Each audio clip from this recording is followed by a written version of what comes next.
All right, we're good to go.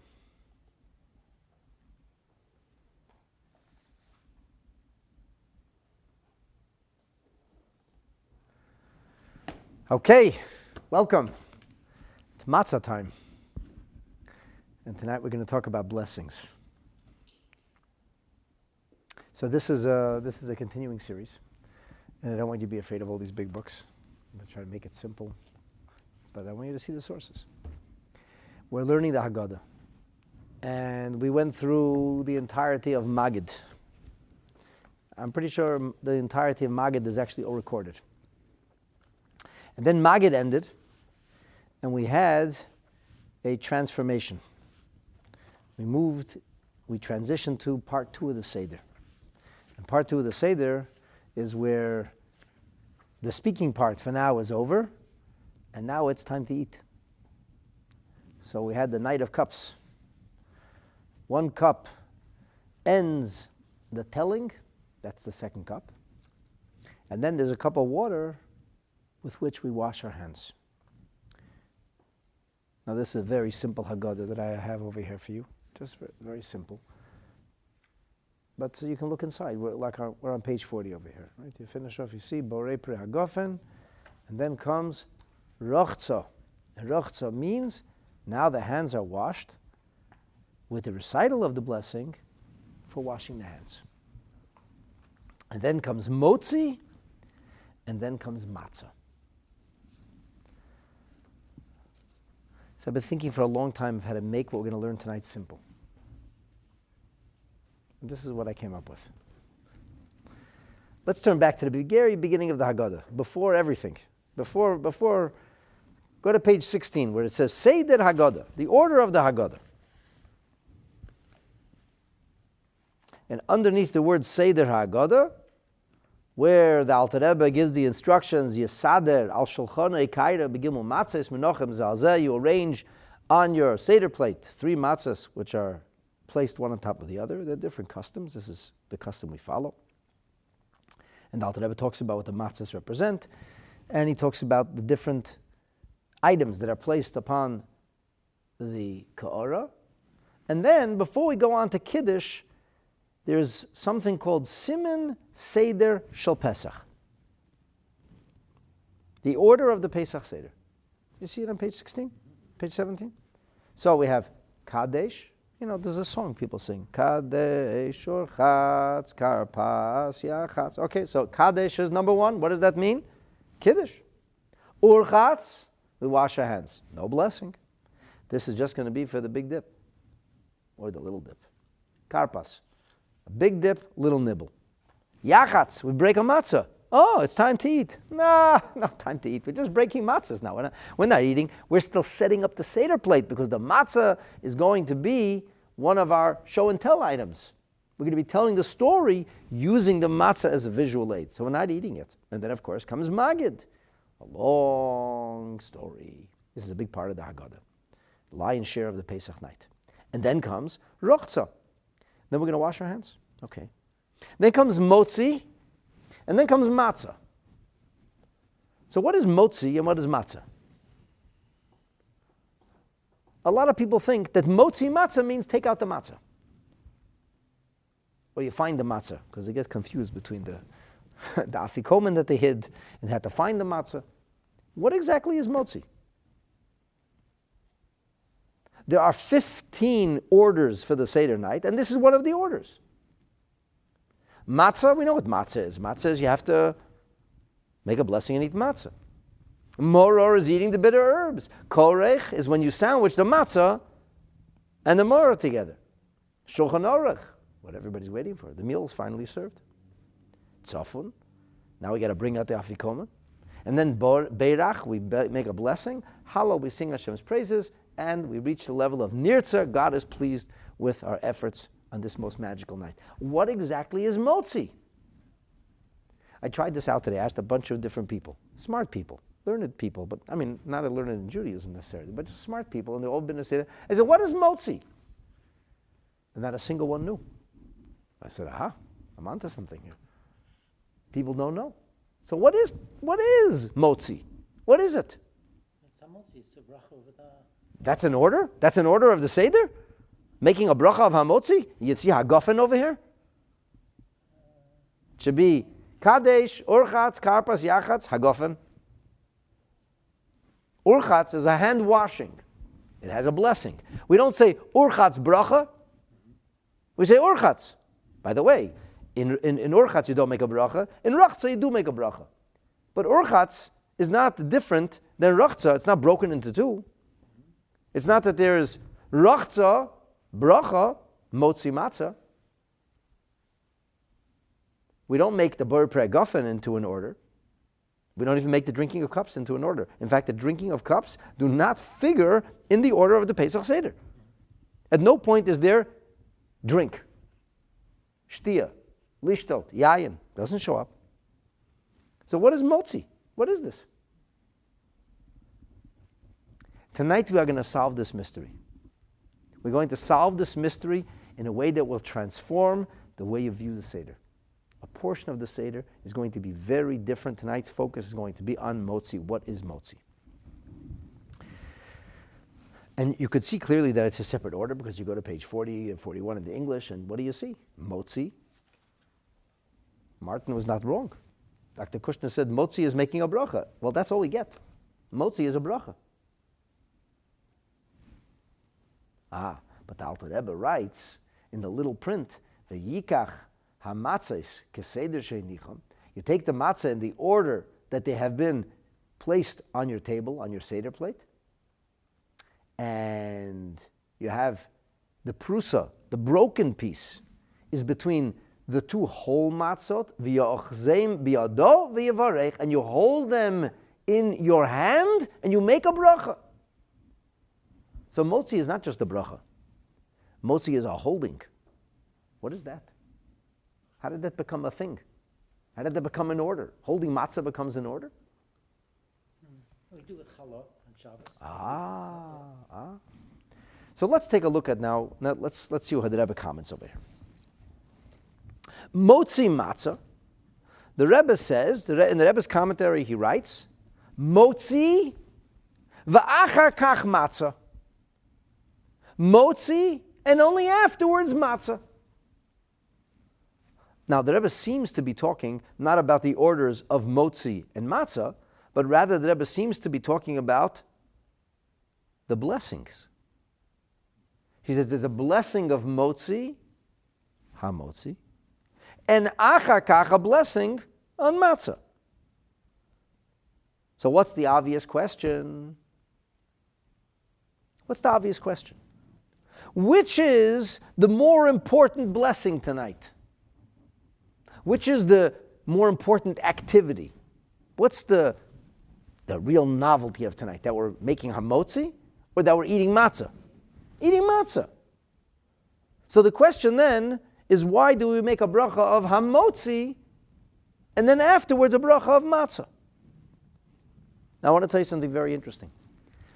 This halacha, mozi, and then afterwards the bracha of matzah, is not found in the Gemara. The Gemara doesn't speak about it. It's just a matter of fact. The oldest document that we have is a Siddur of Rav Amram Gaon, who was one of the great Gaonim.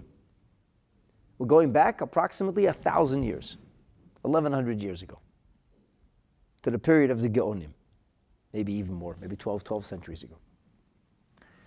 So Rav Amram Gaon writes in his Siddur is one of the earliest orders of what we do, a ritual handbook. And over there he says you make the bracha of mozi and afterwards matzah. Now, very interestingly, this is found in the Rambam and it's found in the Shulchan Aruch. For example, the Rambam in the laws of chametz and matzah says in today's day and age that we don't have a korban, achar shemevarech hamotzi, after you make a bracha of hamotzi, chozer u'mavarech al achilat matzah. Then you return and you make a bracha al achilat matzah. So the Rambam clearly endorses this as the halachic or legal path to follow. First you make a bracha of hamotzi, and after you make a bracha of matzah.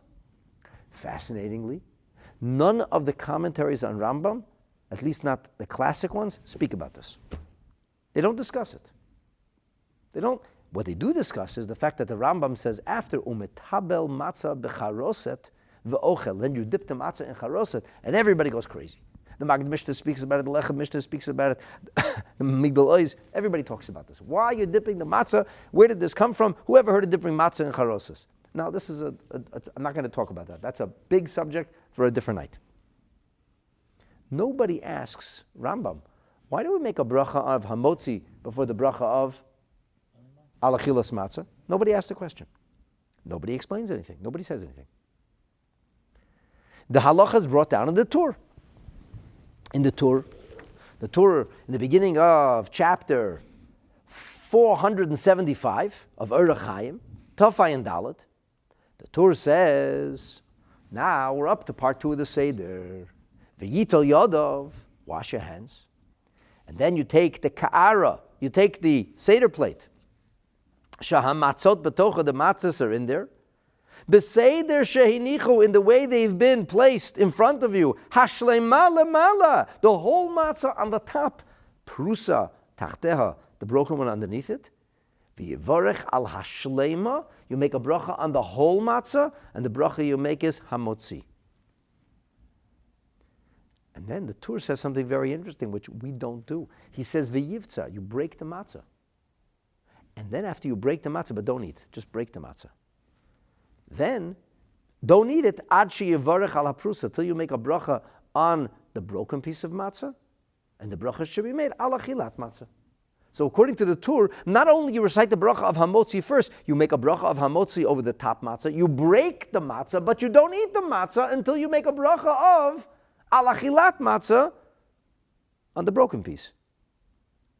None of the commentaries on the Torah, not the Beis Yosef and not the Bach, not the Darkei Moshe, Drisha or Prisha, none of them say, hey, how come we do this order? It's a matter of fact. It's a halacha. It's based on the writings of Rebbe Amram Gaon. Nobody asked the question. In the Shulchan Aruch, we have a variation of the same halacha, of course the same siman, the same chapter, 475. He says, Yitol Yodov, wash your hands, v'yavarach al natilat yadayim. The Torah doesn't mention that. Shulchan Aruch says, wash your hands, make a bracha al natilat yadayim, and then v'yikach hamatzot keseder sheinicham. You take the matzah in the order that they are placed. He leaves at the word seder plate, so slight variation. He says, hold the matzah, v'yavarach, and you make a bracha. What bracha? Hamotzi. Ve'al achilat matzah. It doesn't say like the Torah. It doesn't say you make a bracha and then break it and make another. It says no. You make a bracha, hamotzi, and then va'al achilat matzah. He doesn't even say another word. He says v'achar kach yivtza. And then you will break the matzah. What are you going to break it? You're going to break the shleima and the prusa. You're going to break the whole one and the broken one at the same time. Biyachad. The top one is whole. The middle one is broken. You're going to break the top one and break the middle one. Again. Yeah. The middle one's already broken. The middle one's already broken. Now you're breaking it to eat it. It's like a big piece of matzah. It's hard to get into your mouth. Fascinating. None of the Mefarshim asked the question. Nobody says, what do you mean? Why do you make the bracha of hamotzi first? Nobody says a word. The Magen Avraham, the Taz Magen David, the Chok Yankiv, everybody speaks about this business of which matzah are we breaking? And which matzah are we eating from? Is it the top matzah? Is it the middle matzah? Which bracha goes on which? And by the way, there's a huge dispute, a machlekes HaRishonim of the medieval sages, of which bracha goes on which.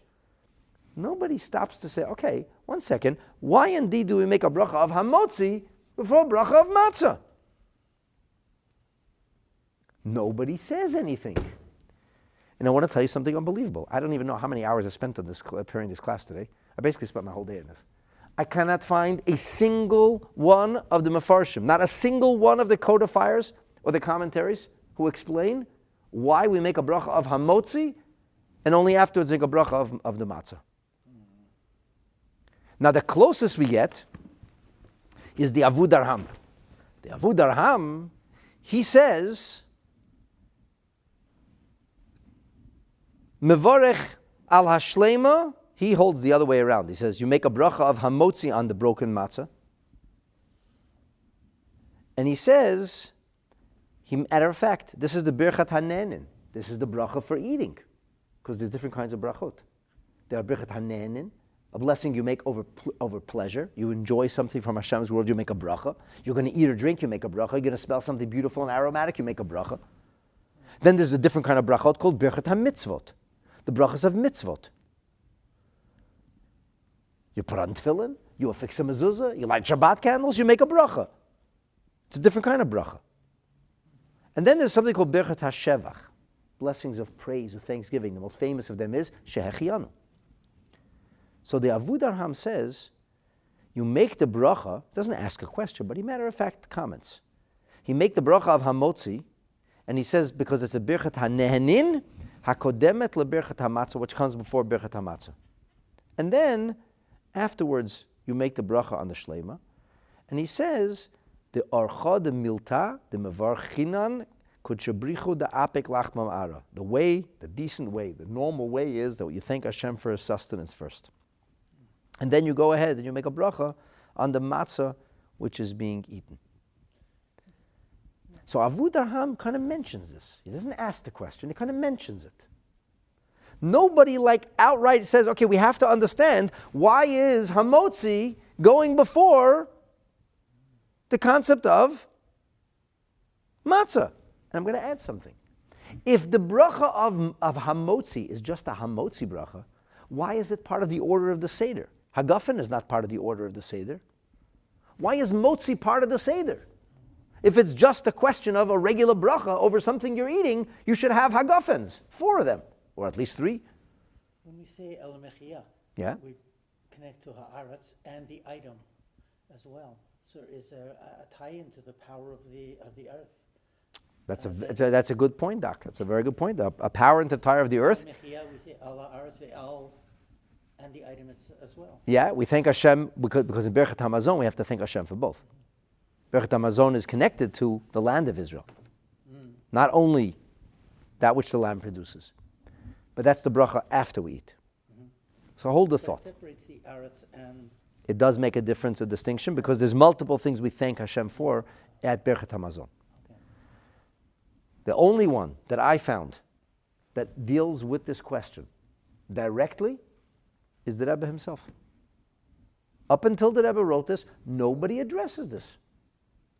It's astounding to me. Nobody addressed it. The Rebbe says, Motzei v'achar kach matzah. Why? And the Rebbe says, Ki, because tadir v'she'eino tadir, something which is usual and something which is not usual, tadir kodem. If it's usual and unusual, we go with the usual first. And the Rebbe says, by the way, you should take a look at Masechet Brachot, page 51, side B. Take a look at the Gemara there. So, of course, I'm starting to think, I don't understand. The Gemara there is a dispute between Beit Hillel, Beit Shammai, and Beit Hillel if you make a Borei Pri Hagafen and then you say Kiddush, or if you say Kiddush and then say Borei Pri Hagafen. But the din of Tadir v'she'eni Tadir is actually a Mishnah in Masechet Zvachim. So, let me just take you through this. Let's go through this to try to understand how this works. On page 89 in the Gemara Masechet Zvachim, the Gemara makes a statement. The Mishnah makes a statement. Page 89, side A. Kol hatader mechavero kodem et chavero. Anything which is more typical comes first. That's how it is when it comes to mitzvahs. Where do you see that? We see it with offerings, with korbanot, because there's a korban tamid, a daily offering brought in the Beis HaMikdash, and then there's an offering which is brought for a special occasion, like Rosh Chodesh, Shabbat, Rosh Chodesh, or festivals. Special brachot, special offerings, not brachot, special offerings. And the Mishnah says, Musfei Shabbat, the tamid comes before the musaf, the regular offering comes before the additional offering. The musaf of Shabbat, which comes every week, precedes musaf, the additional offering of Rosh Chodesh, and musaf of Rosh Chodesh comes before the musaf of Rosh Hashanah, because Rosh Hashanah is only once a year. And Rosh Chodesh comes at least 12 times a year, but really more than that. So because of this, we say, Tadir v'sheni Tadir, and the Mishnah goes on to cite a verse that indicates this. The thing is that the Mishnah in Zvachim is telling us about offerings. Who says it applies to something like blessings? Who says it applies to blessings? And by the way, Version of Korban at this I'm going to throw davening, but who says that halacha applies? I'm going to throw a monkey wrench into this. The very next Mishnah says, Kol hamakudash me chavero kodem et chavero. Whatever is holier comes first. You know, here's an interesting monkey wrench in the whole theory of whatever's more usual comes first. When we daven, men daven in the morning, what do? They put on a talit and they put on tefillin. What do they put on first? A talit. And afterwards the tefillin. Why? Which is holier, talit or tefillin? holier. The tefillin are way holier. Tefillin is a little Sefer Torah. Talit is just a shawl. In theory, you don't even have to dispose of it in a sacred manner. It doesn't have holiness to it. So why do we put on the talit first? We use it more. Because we use it 7 days a week. Whereas the tefillin only used 6 days a week. So it's used more often. And then the festivals, minus the festivals, again, wearing a talit, not wearing tefillin. But a very, very famous Talmudic sage of the 18th century, who's known by his magnum opus, the Shagas Aryeh, he says, no, that doesn't make any sense. We should put on tefillin first because they're much holier. And he paskins, you put on tefillin first. He used to put on his tefillin first. And afterwards you put on his talit. So the tadir v'sheino tadir is not such a simple thing. It's not like it's a shoo-in. What do they call them? Like a slam dunk. It's not a slam dunk. It's not so simple. And who says it applies to blessings? So there is this principle called tadir v'sheino tadir. The Rebbe says, take a look. Ure'ei, take a look at Masechet Brachot. What do we see in Masechet Brachot? Masechet Brachot on page 51, the Gemara there talks about distinctions, differences of custom between Beit Shammai and Beit Hillel when it comes to meals and to the etiquette that accompanies the feasts of the Jewish people. Sit down to eat, there's a halachic etiquette we follow. So the Gemara says, one of the things is that between Beit Shammai and Beit Hillel, Beit Shammai says, Mevorech al hayom, v'achar kach mevorech al hayayin. First you say Kiddush, and then you make a bracha, borei pri hagafen. Why do you do that? He says, what do you mean? Hayom gorem l'yayin. Why are we drinking wine today? Because it's Shabbat, because it's a festival.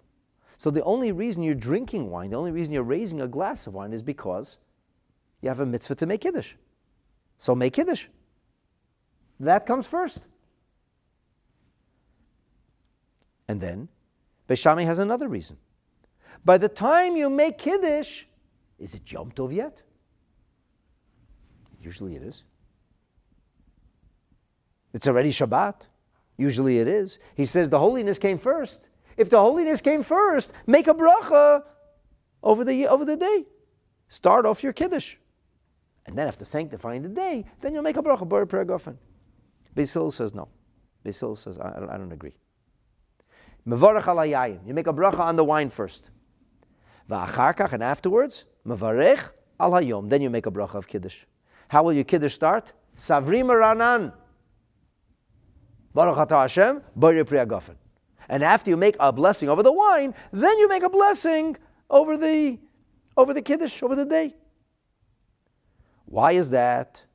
Says Beis Hillel, shahayayin gorem lekiddush. Yes, it's a biblical mitzvah to use your words to sanctify holy days. A day like Shabbat. It's a biblical mitzvah to designate this day as unique and special. To make a demarcation, verbally, a verbal demarcation. Zachar es Yom HaShabbos. You have to actually verbalize it. But the idea of making Kiddush at a meal over a glass of wine, that's a rabbinic injunction. When a person prays and he davens the Shabbat tefillah, he already welcomed Shabbat. He fulfilled the biblical mitzvah. In fact, if you say so much as Shabbat Shalom, that already fulfills your biblical mandate. You used your words to designate, to set aside, to make this day special and unique. That's good enough. So why are you making this whole kiddush? Because you have wine. So Beis Hillel says, so make a bracha on the wine first. And then Beis Hillel says, davar acher, another thing, and this is what weighs Beis Hillel over and makes him the victor, birchas hayayin tedira. The bracha of wine happens more often. The bracha of wine happens more often than kiddush. What does that mean? What does it mean the bracha of wine happens more often than kiddush? The Gemara doesn't explain itself. The Gemara doesn't say. The Gemara just says, Birchat Hayom eini tadira. Kiddush is not as often. Wine blessings are often. Tadir v'she'eni tadir, the usual and the unusual. Tadir, kodem. The usual, the typical comes first. And the Gemara finishes off, v'hilchata, kedivrei Beit Hillel. That's the halacha. So what the Rebbe is showing us, first and foremost, is that we see there's a question of blessings, a blessing over the wine, or a blessing over the day, the yayin, or the kiddush, and how do we decide? What makes us decide to do wine first, not kiddush? We use the argument of tadir, v'she'eno tadir, tadir kodem. Regular and non-regular, the regular comes first. So the Rebbe seems to indicate that as a result of this, because there's a regular and a non-regular when it comes to blessings, not only performance of mitzvahs, and because we see that the Gemara says the halacha is like Beis Hillel, so we see the concept of tadir v'she'enu tadir, it works insofar not only as an act of mitzvah is concerned, but also as a blessing is concerned. As such, we can use the same argument here. First, you should make a bracha of mozi, because that is tadir. And what is eino tadir? Matzah. Matzah only comes once a year, whereas the bracha of mozi comes all the time. So that explains, it would seem on the surface, why we have to recite a bracha of mozi and afterwards matzah. But the interesting thing is that that's not what the Avodah Ham said. And the Avodah Ham is merely quoting the Siddur of Rabbi Amram, and nobody suggested this tadir or she'eni tadir, which seems so obvious, but nobody ever suggested it. So the Rebbe adds, and he says, in addition to this reason of tadir v'she'eno tadir, in addition to this, ve'orcha de milta, it is the way, it's a normal thing to do, an accepted practice. Livruchi l'kudshabrichu, to bless God, the apik lachma minara, who has given us sustenance. It's a normal practice to first thank God for sustenance, v'hoder livruchi al matzah, and then to make a blessing over matzah, the mitavid minei mitzvah, with which we are going to do a mitzvah. First, thank God for your sustenance. And then you can thank God for the mitzvah you're about to perform. Now, very interestingly, if you take a look at Avodah Ham, who quotes Rebbe Amram Goen, he says, De orcha de milta. That's the reason. The reason is de orcha de milta. Clearly, the Rebbe is not merely quoting that as a reason. The Rebbe is saving an additional reason. The reason, he says, is tadir v'she'eno tadir. When it comes to blessings, the blessing recited more typically. And ve'urcha. The Rebbe changes the daled, because in the Siddur of Ram Amram Goren, that's the way the Avodah Ham quotes it, is a direct quote, almost a direct quote. The Rebbe Amram Goren writes, the mitavid minei mitzvah. Whereas the Avodah Ham says, al matzah de mitavid minei.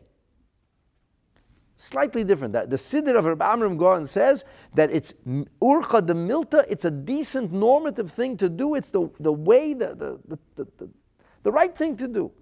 Thank Hashem for the sustenance. And then we make a bracha on the matzah, the mit'aved minei mitzvah that we do with the mitzvah. So the Rebbe seems not satisfied with, for some reason, the mitzvah, this business of tadir v'she'eno tadir, and he says, and v'urcha de milta. So I'm still learning this, and I have like a few questions. I'm taking a question in a second, but like I'm asking myself, I don't understand. Why did Rebbe have to say this? If nobody ever said it, why is Rebbe taking this path? Why doesn't he just take the path of Reb Amram Gaon? Instead, he says, you see, when it comes to blessings, and if that's a better reason, just leave it at that. But he doesn't leave it at that. And then he says, and ve'orcha de milta, and it is the normal thing to do, to bless Hashem for the sustenance for the bread as well. So I'm asking myself this question. I'm really having like a challenge. I'm not understanding this. Why is it necessary to bring down this first answer, and then to add an addition, the orcha de milta? So clearly, there has to be something missing in the tadir v'she'eno tadir. The business of the usual or the non-usual, the typical or the non-typical, somehow it doesn't quite satisfy our needs. There's something more than the typical or the non-typical going on here. And so the Rebbe is saying, and we have the reason of orcha de milta. You have a question? I'd like to take your question, and then I'm going to do a recap of everything we've learned up until now before I introduce the next part of the thesis to you. Yes? Only at the Seder table we say matzah for achilat matzah, not during the week. There is no other opportunity for us to make a bracha of a mitzvah and a bracha of like birchat hanenin and birchat mitzvah. There is no other opportunity. Unless you want to talk about Kiddush and wine, but the Kiddush and the wine, they go together. There is no other opportunity where we have to make two blessings. There's nothing else like matzah. Because there's very few things that it's a mitzvah to eat. The other things that it's a mitzvah to eat are maror, but maror you don't make a bracha on. In fact, you're supposed to be thinking about it when you make a bracha on the karpas. And when you eat a korban at the time of the Beit HaMikdash, you ate the lechem, you ate the bread that came with the korban. So once you make motzei, you don't make a shahakol. You wouldn't make a bracha on the bread. There is nothing else that I can think of where you actually have to make these two blessings. This is the only instance in the entire repertoire of Jewish ritual, halacha, where we have a question of which bracha to make, because we have to make two brachot over the same item that we're eating. Only at the Seder table. Only at the Seder table. Oh, this is a unique, not any time. Not any time, not on any Yom Tov. There really isn't anything else we eat that's a mitzvah. The only edible mitzvah we have today is matzah. We have a rabbinic mitzvah of maror, but again, we don't make a bracha on that. So I'm just going to recap. And the recap is, we started off initially trying to understand what exactly is mozi. It's an order. It's part of the Seder. Mozi. What does that mean? What is mozi? What is it? Is it just a blessing? Then we did like a quick review of what our sources tell us about making the bracha, and we see it's universal, hamotzi, and only afterwards alachilat matzah. Various other customs or different rulings, whether we should break the matzah before or wait to break both after, but the bracha nobody argues about. And the only one who mentions the fact that there are two different kinds of blessings, and one comes the other, he says matter-of-factly, is Avud Darham, who's quoting the Seder of Reb Amram Gaon. The Seder of Reb Amram Gaon is the earliest source we have for hamotzi before the alachilat matzah. I'm not saying they didn't do that before, we don't have any documentation of it. And the Rebbe introduces us to this idea, tadir v'sheni tadir. Is the usual and the unusual. And he shows us that there's a Gemara in Masechet Brachot that actually speaks about this, about blessings. But then the Rebbe goes back to the reasoning of Reb Amram Gaon. He seems to favor the concept of tadir v'she'eni tadir, although it is totally novel. He's not citing anybody. And then he goes back and he cites the Siddur of Reb Amram Gaon. So, and that brings us to our point now. Why is this? So I'm going to introduce now something fresh, something different. And with this different thing, we were going to answer two questions. The first question is, why did Rebbe arranges his commentary in this fashion? And then, ultimately, it will answer our question why we have mozi and matzah. Okay? Okay. in the Gemara,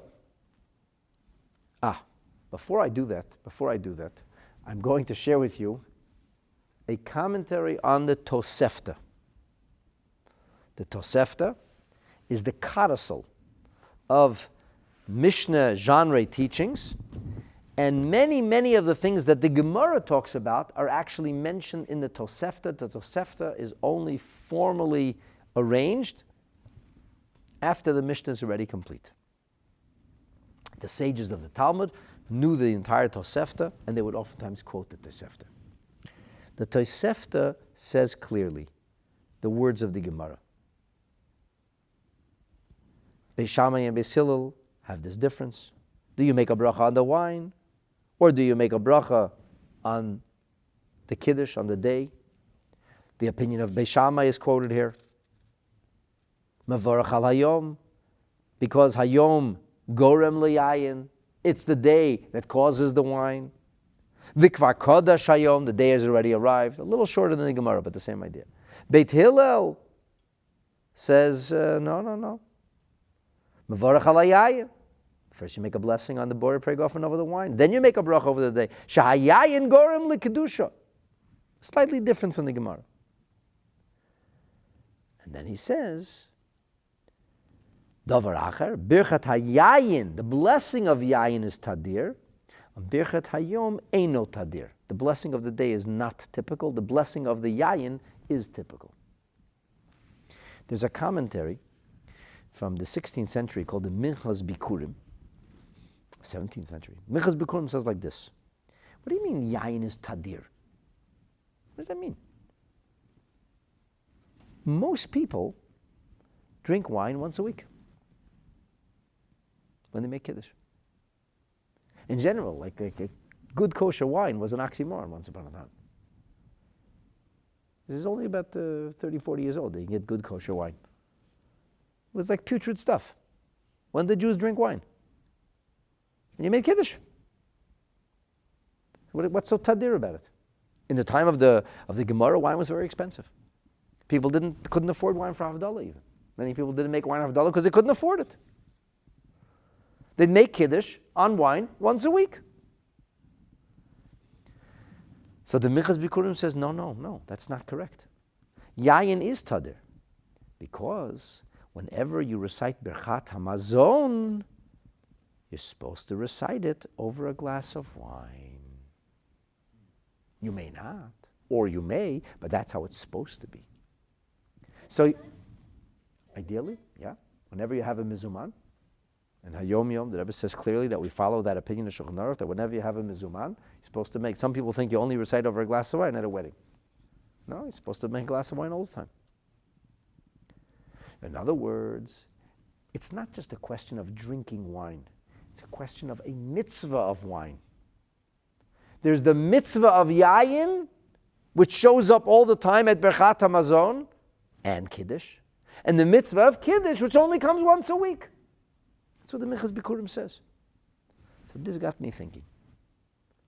So it's not the fact that you make the bracha more often or not. It's the mitzvah.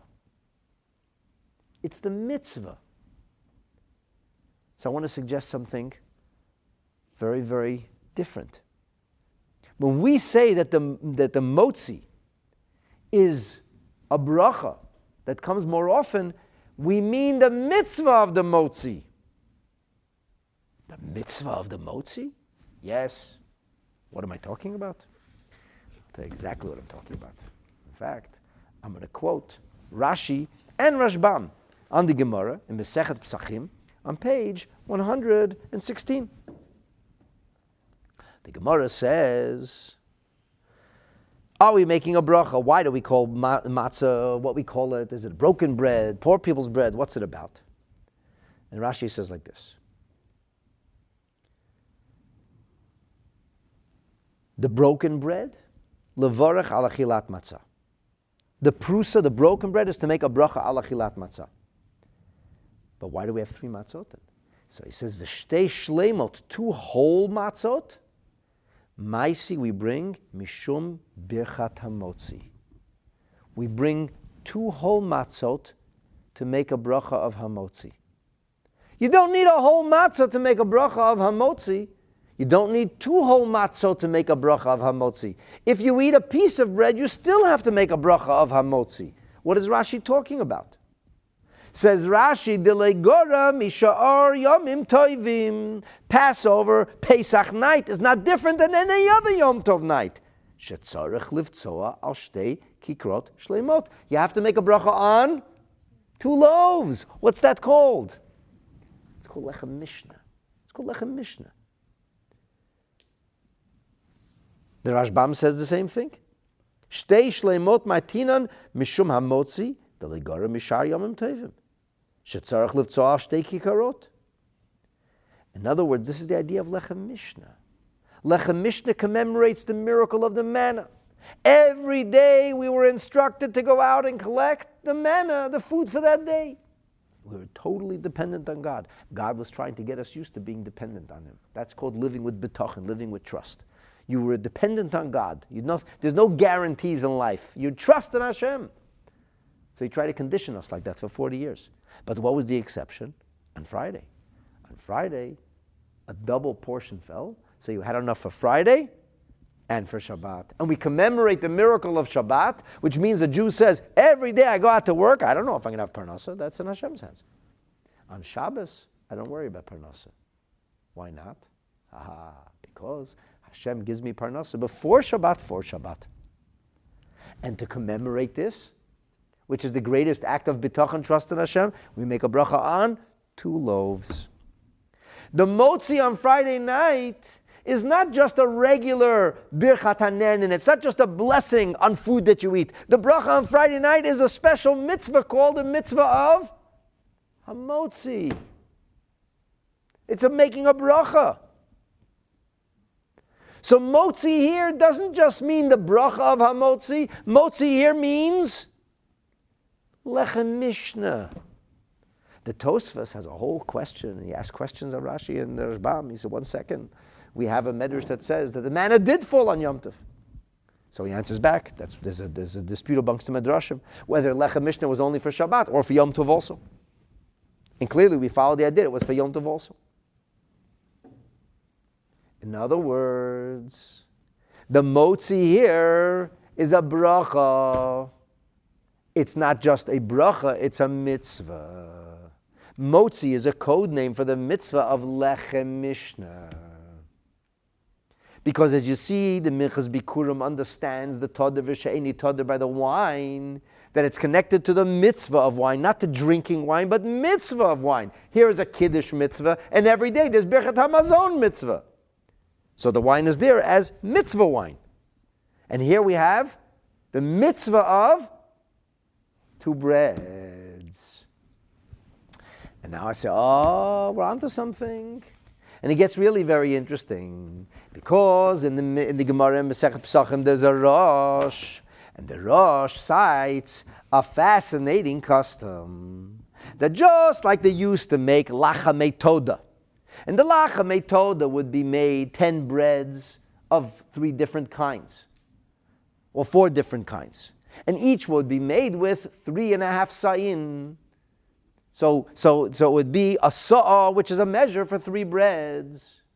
So the Rosh says that it is therefore a custom amongst many people to use a sa'ah to make 3 matzos.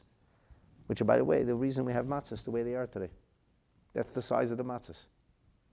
And the size of the matzos is such, it's bigger than the matzah you need to eat. So that you should have 3 special matzos. And then the Rosh says like this, and this is not found anywhere else besides the Rosh. The Mordechai mentions it also. V'oisa lehem siman. You make a sign. Which matzah is which? We do this in our Pesach Seder night.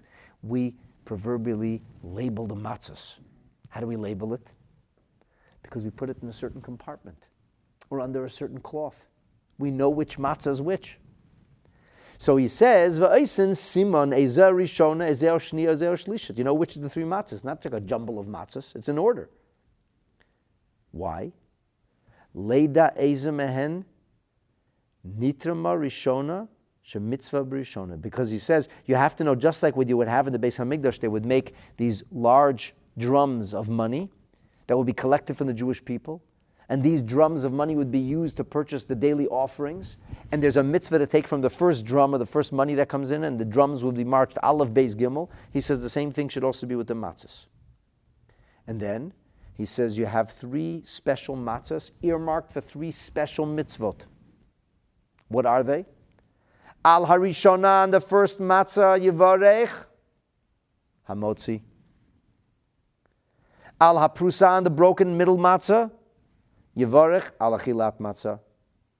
And on the third matzah, you are going to do the mitzvah of korech. So each matzah has a mitzvah. Each matzah is designated for a purpose. The top matzah is designated for which mitzvah? For the mitzvah of lechem mishnah, which is called the mitzvah of hamotzi. But it's not a blessing, an empty blessing of hamotzi. It's a mitzvah of hamotzi. This Rosh, fascinatingly, is quoted by the Alter Rebbe in Shulchan Aruch. In Siman Taf Nun Ches, the Alter Rebbe in Shulchan Aruch says that it is customary to make, it's interesting because in the Tur this halacha is not found, and in the big Shulchan Aruch this halacha is not found, but the Alter Rebbe Shulchan Aruch it is found. He says it's customary to make 3 signs, to mark the matzah, so to speak. You make a siman. Barishona osimba mitzvah harishona. What's the mitzvah harishona? The first mitzvah of tonight with the matzah. The hainu birchat hamotzi. Shabracha zu hu hamitzvah harishona shaosim b'matzot halalu. It's not a mitzvah to make a hamotzi. It's a halacha. You don't eat before you make a bracha. What's the mitzvah of hamotzi? The mitzvah of hamotzi means lechem mishnah. And then bashniya osin ha-mitzvah hashniya. What's the mitzvah? Al achilat matzah, eating matzah. Ubeshlishit osin mitzvah hashlisha. What's the third mitzvah? The kricha, ima maror, the mixture with the maror. In other words, now let's go back to what we talked about. Why is it a siman? It's a siman because it says mozi is not a bracha. Mozi means lechem mishnah. Just like Kiddush became a siman called Kaddish. But you make Kiddush every Friday night. Yes, you do. You make Kiddush every Yom Tov night. True. On Pesach, there's a big difference in the Kiddush. You know what the difference is? On a regular night of Shabbat or Yom Tov, one person makes Kiddush out loud and everybody listens and answers Amen. Why? Because it's a mitzvah you can do by power of agency. But on the night of Pesach, everybody should make Kiddush. Why? Because there's a special mitzvah of drinking 4 cups of wine. So you anyway have to drink the wine. You have to drink the wine. Make the bracha yourself. Make Kiddush yourself. Men make Kiddush. Women make Kiddush. Everybody makes Kiddush. Everybody says Kiddush together. However, when it comes to the mitzvah of breaking 2 breads, which on Pesach is 2 matzot, so it's called mozi. That's an order of the Seder. It's a mitzvah we have to do every other night also. Okay, so what? So is Kiddush. It's still an order of the Seder. It's not a bracha. It's an observance. It's a mitzvah. It's the mitzvah of hamotzi. It's called the mitzvah of hamotzi. And now all of a sudden it makes so much sense to say motzi, matzah. But this brings an enormous question to mind. If that's the case, if it's not simply a question of a bracha, which is tadir, sheni tadir, if it's about a mitzvah, tell me, which is a more important mitzvah? The mitzvah of making lechem mishnah or the mitzvah of eating matzah? Which is a more important mitzvah? Let me phrase it differently. Which of the 613 mitzvahs is it you should make 2 breads on a Friday night or on a Yom Tov night? Which of the 613 mitzvahs is it? The answer is none. Why? Because it's not a mitzvah. It's a proverbial mitzvah. It's an observance. It's a custom. It's not actually a mitzvah.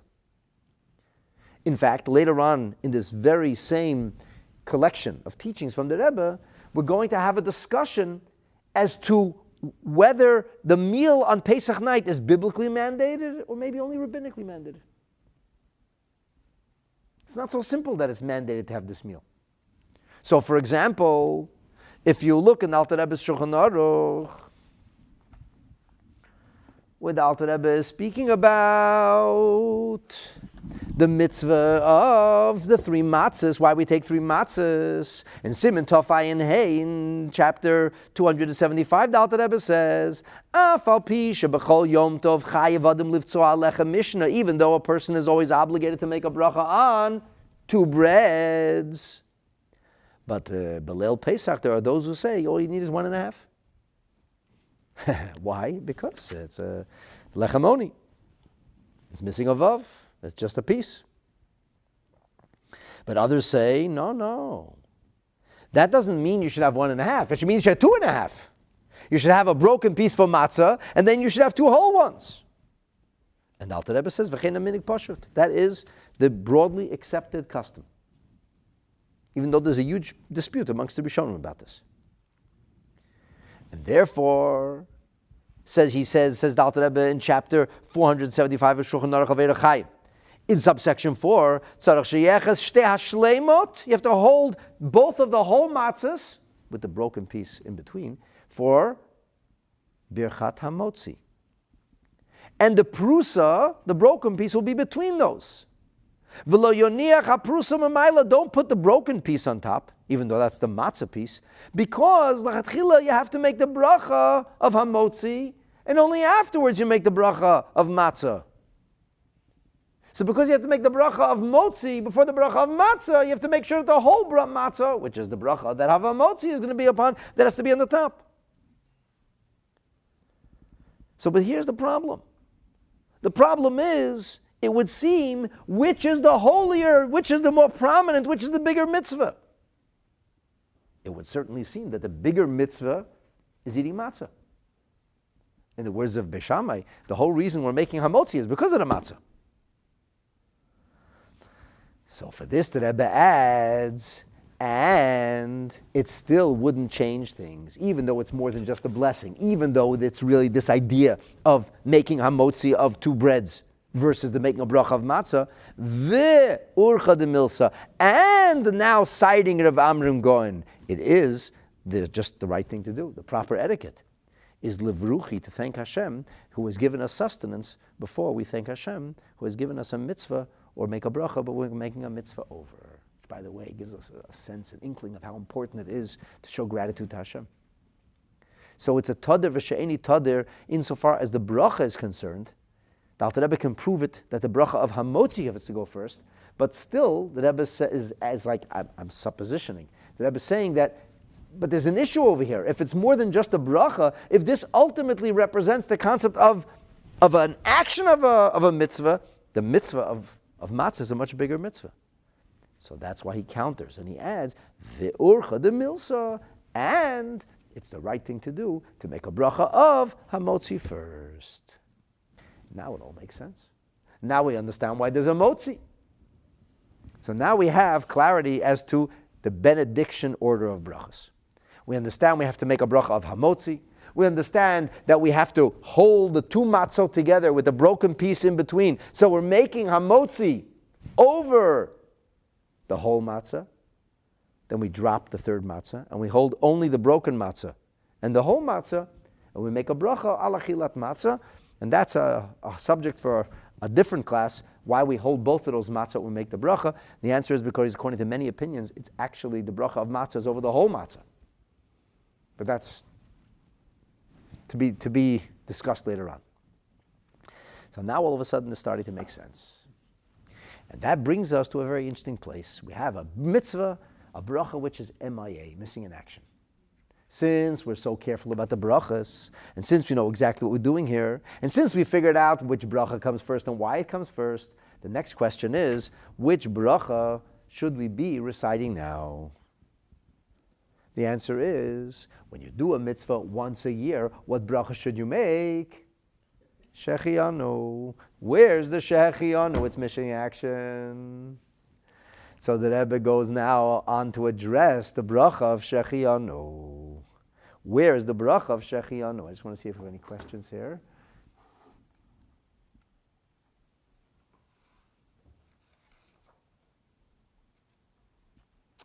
So Zalman or Skippy wants to know, each matzah has its own special blessing. Why don't we say it all at once? We do say it all at once, but the question is what you're making a bracha over. There's a uniqueness. Each one represents a different idea. Because lechem mishnah might need whole matzos, and achilat matzah might need a broken matzah, and as such, the bracha has to be recited over different matzos. You have to emphasize different things. Anyway, so now comes the MIA mitzvah. Where's the shechianu? Where's the shechianu? So the Rebbe says, "Ve'ein mevorchin shechianu al mitzvahs matzah." Even though we have a whole big mozi, and then we have a matzah, we don't make a shechianu. Why not? So he says, "Kidailo." It's enough that we had birchato, bevirchato v'higionu halayla hazeh le'echol bo matzah umoror. Let's take the Haggadah so you can look in together. Let's turn back a page. We have something called the blessing on the bottom of page 38 in the Hebrew, 39 in the English. We have the blessing, which is called Birchat HaGeula. Baruch atah Hashem Elokeinu melech haolam. Blessed are you, Lord, our God, King of the universe. Asher go'olonu, who has redeemed us. V'go'al et avotenu. By the way, we learned all about this blessing in great detail. Just go back a couple of episodes. And then we say, V'higiyonu, we have arrived. We have attained. Halayla hazeh, this night. Le'echol bo matzah umoror. Stop and think, Rabbi Isai, what does the bracha of shechianu sound like? Shechianu, v'higiyanu, v'kiyamanu. So it's a higiyanu. It says it right here in the bracha, v'higiyanu. Can't make the same bracha twice. It says v'higiyanu. So because it says already v'higiyanu, halayla hazeh, this night lechel bo matzah umoror. So in that case, it makes perfect sense that we should be reciting. We shouldn't be reciting the shechianu bracha. We just said it a minute ago. We just said it. Now, by the way, it's very interesting to note that we learned about previously that the question why we make a bracha she'asan nisim lavotenu. And the answer was, one of the answers was that this bracha, Birchat HaGeula, fulfills that bracha also. So this bracha of the Geula is one of those malleable blessings that covers a lot of places. It covers a lot of ground. So that's one answer. That's one answer. Inami, another answer is, we already made the bracha of shechianu. An actual bracha of shechianu. When did we make the bracha of shechianu? We made it b'kiddush. By the way, the woman who light candles made a bracha of shechianu. Don't say it at kiddush, because you said it already. So you already made a bracha of shechianu. This, the Rebbe cites from Avu Darham and from the Birkei Yosef, which is the Chidah. So Avu Darham, I'll give you the exact language of Avu Darham. He says, "V'higiyanu halayla hazeh, zehu kemosha omrim v'higiyanu lizman hazeh." So Avu Darham is giving the first answer. And then he says, "Ve'im tomar kivan sheberoch shechianu lama mavarach kan v'higiyanu." He says, then I have a question. If we already made a bracha of shechianu at the time of Kiddush, then why do we just say it again? And he says, because we want to also pray for the future. Bakasha la'atid. Because when we say v'higiyanu, we say kein yagienu, which the bracha of shechianu doesn't have. So what you understand from Avu Darham is that the reason that we're not making the bracha of shechianu could be because we already made it before. Avu Darham, he answers the question in a backhanded way. He says, this bracha, asher higiyanu, we shouldn't have to make because really we already made a bracha of shechianu before. The Birkei Yosef, the Chidah, cites this in the name of Rabbi Yaakov Molcho. He says, Umevarech shechianu chulu ubazeh, in the time of Kiddush, he says this in chapter 473, ubazeh niftar she'ein mevarchen shechianu amatzah. So Avu Darham and the Birkei Yosef come at it from different sides. Avu Darham is asking, why do we make the bracha kein yagienu? Asher higiyanu? And he says, you did it at Kiddush already. So you understand that's from Kiddush. The Chidah is more direct in Birkei Yosef. He says clearly, when you make the Shechianu, Bazeh Niftar, with this becomes exempted the later Shechianu already. These are two answers as to why we don't make, why the bracha is MIA. The Rebbe says the second answer is very difficult to accept. It's very difficult to accept. Why? He says because the imkain, if so, then we should have been told that when we make the bracha of Shechianu, we should be thinking about the matzah. Nobody says that. When you make the Shechianu of Kiddush, you should think about the matzah. Now you should remember this. Because a couple of weeks ago I made an announcement in Shul. And the announcement I made was that when you're going to answer the bracha of Shechianu, you should not only think about the Megillah, you should think also about the Mishloach Manot, the Matanot Levyonim, and the Suda of Purim, the other mitzvah of Purim. So the Rebbe says, yeah, Al Derech Shechianu the Kriyas Megillah. Just like the Shechianu, should we say Shetzarech Lechaven?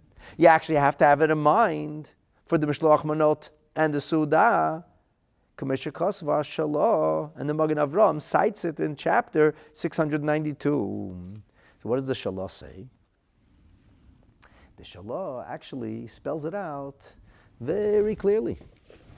The Shalah says, Kishemevarchim al kriyat Megillah v'shehechianu, when you make a blessing on the Megillah and Shechianu, Yechaven sheyoytze b'brachas elu, you should think that you're fulfilling with these brachot. He goes further than Shechianu. He says both brachot, the Su'udat Purim, Mishloach, and the Mishloach Manot. He doesn't say Matanot Levim because you don't make a bracha on tzedakah. Ki Su'udat Purim or Mishloach Manot, heim gam kein mitzvot midivri Kabbalah. These are also the same level mitzvah as the Megillah itself. V'roi hoyo levarech aleim, we should have made a bracha over them. Asher kedishanu b'mitzvot havatzivanu lechol Su'udat Purim. So why don't you? Because you made a bracha on the Megillah. And you should make a Shechianu. Mizman l'mayin, zman kasi. He says, Raksha Bracha la Megillah refers to the Kriyat HaMegillah, the reading of the Megillah. Va'al kiyum ma shekatuv b'Megillah. You're making a bracha on the reading of the Megillah and on what is written in the Megillah, the fulfillment of what says in the Megillah. Namely, so the Su'udah and the Mishloach Manot. And he says, this is Kamo Shechianu b'Kiddush Yom Tov Sukkot. When you make the bracha and you say Shechianu at the night of Kiddush for Sukkot, what are you having in mind for also? You're also fulfilling the mitzvah of the Shechianu for the Sukkah itself. That's why we make on the first night of Sukkot, to make first the bracha of Leishev Basukah, making a blessing on the Sukkah, sanctifying the Sukkah, and then we make a Shechianu over it. And therefore he says, the Shomea, the listener, has to be Mechavim Bezeh. So in the Magen Avram, on Shulchan Aruch, he doesn't talk about the bracha of Megillah, but he talks about the bracha of Shechianu. So the Rebbe says, if it's true, what we're being told here, that this actually goes back to the bracha of Kiddush, then why weren't we told to think about it? Nobody has a suggestion that when you make the bracha of Kiddush and you say Shechianu, you should think about the matzah too. So the Rebbe says the second answer is very difficult to accept. In 1957, the famous European, later Israeli Rabbi Yosef Shlomo Zevin, the editor of the Encyclopedia Talmudics, sent the Rebbe a letter and he asked a question on the Rebbe. He said, I don't understand the Rebbe's question. Why is it a problem? He says, you see that when you make a bracha on the sukkah, you don't have to have in mind the sukkah. And he says, furthermore, we have a halacha that says when you make a bracha on the search for the chametz, we don't make a shechianu. Why not? Because the shechianu of Kiddush works for destroying the chametz too. And Rabbi Zevin says the Alter Rebbe himself paskins like this, and he does. In chapter 232 of Shulchan Aruch, the Alter Rebbe says that once you make the bracha, ein mevarchin shechianu kodem habdika, you don't make a shechianu before you go searching for chametz, because it's letzorech haregel. Why are we searching for chametz? Because we want to observe Pesach. So he says, in that case, he nifteret bebirchat shechianu shemavorchem beregel bekiddush. So Rabbi Zevin says, you see, you don't have to have anything in mind. And then he asks other questions. The Rebbe responds to him, and this is found in Igros Kodesh, volume 15. The Rebbe says, I really don't understand you. How could you have in mind something you did already? He said, sure, the shechianu works retroactively. But how can you say, oh, by the way, now when you make a shechianu, think about yesterday. How will that work? That makes no sense, he says. But if you're going to make a shechianu now for something you do later on in the day, that makes sense to think about it. Rabbi Zevin also suggests that the bracha of shechianu of the Megillah has nothing to do with the day of Purim, and therefore that's why you have to have it in mind. The Rebbe says, with all due respect, the Yavitz says that it does have to do with the day of Purim, because if you don't have a Megillah, you still make a shechianu on Purim.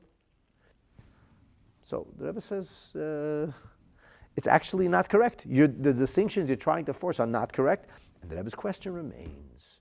So bottom line, why do we make a shechianu? The answer is because we said higianu, we said it.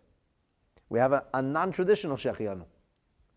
And insofar as Kiddush, the shechianu of Kiddush, working for matzah, although it is cited by very, very illustrious authors, it is certainly not a shoo-in and not very simple. So now you have an idea of the order of blessings, the benedictions, the MIA blessing, but most importantly, we learned that the Motzei is not just a blessing, it's actually an observance. And now you know why mozi comes before matzah. Because actually it's the observance of the Lechem Mishnah which becomes a part of our Pesach Seder night ritual. To be continued. Thank you everybody for joining us. May Hashem help us that long before Pesach arrives, Mashiach shall take us home, and we should be not only eating matzah, but Korban Pesach too. And if Chas v'Shalom Mashiach is delayed, I'll be back here teaching, and I hope you'll be joining. Laila Tov.